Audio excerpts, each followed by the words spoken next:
स्वागत है आपका एपिक लर्निया एकेडमी में। हम आज क्लास 12th के पार्ट 2 का वीवीआई ऑब्जेक्टिव क्वेश्चन करने वाले हैं। चैप्टर का नाम उसने कहा था, जो कि एक कहानी है जिसके लेखक चंद्रधर शर्मा गुलेरी जी हैं। आप लोग कॉपी कलम लेके तैयार हो जाओ, जल्दी से क्वेश्चन की ओर चलते हैं। आप लोग इसको अच्छे से याद कर लेना। पहला क्वेश्चन है, उसने कहा था कहानी में किस शहर का चित्रण है? तो उसने कहा था कहानी में अमृतसर का चित्रण है। अगला सवाल है, लाहना सिंह के गांव का क्या नाम है? तो लाहना सिंह का गांव का नाम मांझे था। अगला सवाल है, लाहना सिंह किस पद पर था? तो लाहना सिंह जमादार के पद पर था। अगला सवाल है, लाहना सिंह की मृत्यु किसकी गोद में हुई थी? तो लाहना सिंह की मृत्यु वजीरा सिंह के गोद में हुई थी। अगला सवाल है, पलूटन का विदूषक कौन था? तो पलूटन का विदूषक वजीरा सिंह था। अगला सवाल है, सूबेदार हजारा सिंह के लड़के का क्या नाम था? तो सूबेदार हजारा सिंह के लड़के का नाम बोधा सिंह था।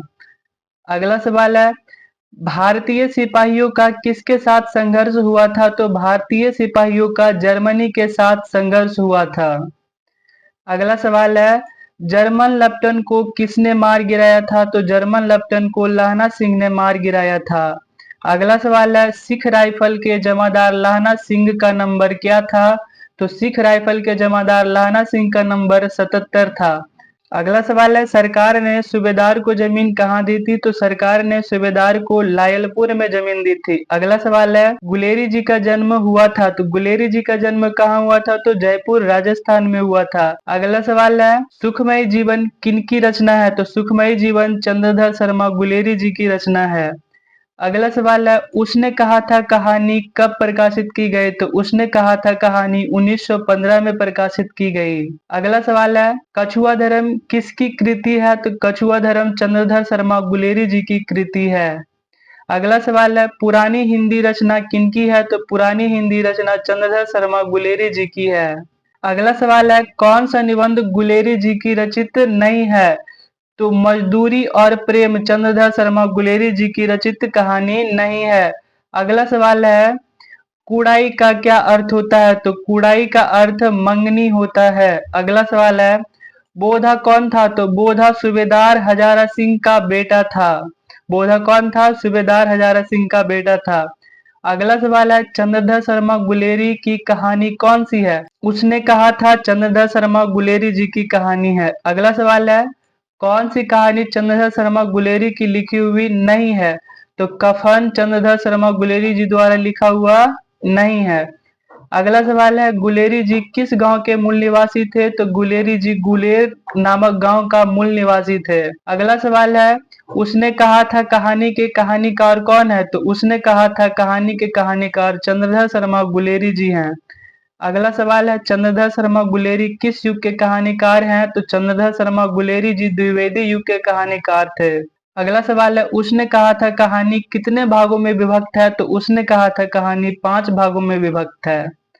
अगला सवाल है, चंद्रधर शर्मा गुलेरी का जन्म कब हुआ था? तो चंद्रधर शर्मा गुलेरी जी का जन्म 7 जुलाई 1883 में हुआ था।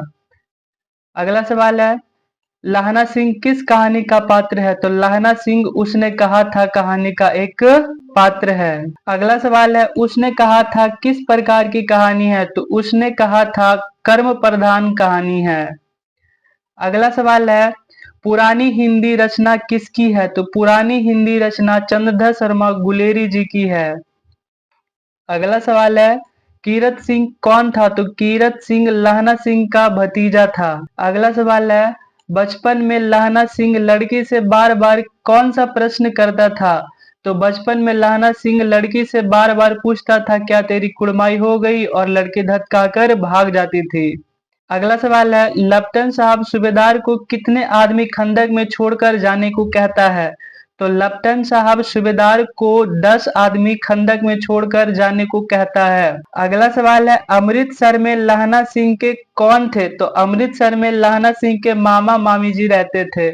अगला सवाल है, लाहना सिंह सूबेदार को वापस बुलाने के लिए किसे भेजता है? तो लाहना सिंह सूबेदार को बुलाने के लिए वजीरा सिंह को भेजता है।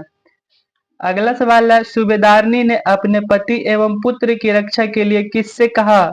तो सूबेदारनी ने अपने पति और पुत्र की रक्षा के लिए लाहना सिंह को बोलता है। अगला सवाल है, लाहना सिंह का सिर अपनी गोद में लेकर कौन बैठा था? तो लाहना सिंह का सिर वजीरा सिंह अपने गोद में लेकर बैठा था। अगला सवाल है, लाहना सिंह के मामा कहाँ के रहने वाले थे? तो लाहना सिंह के मामा अमृतसर के रहने वाले थे।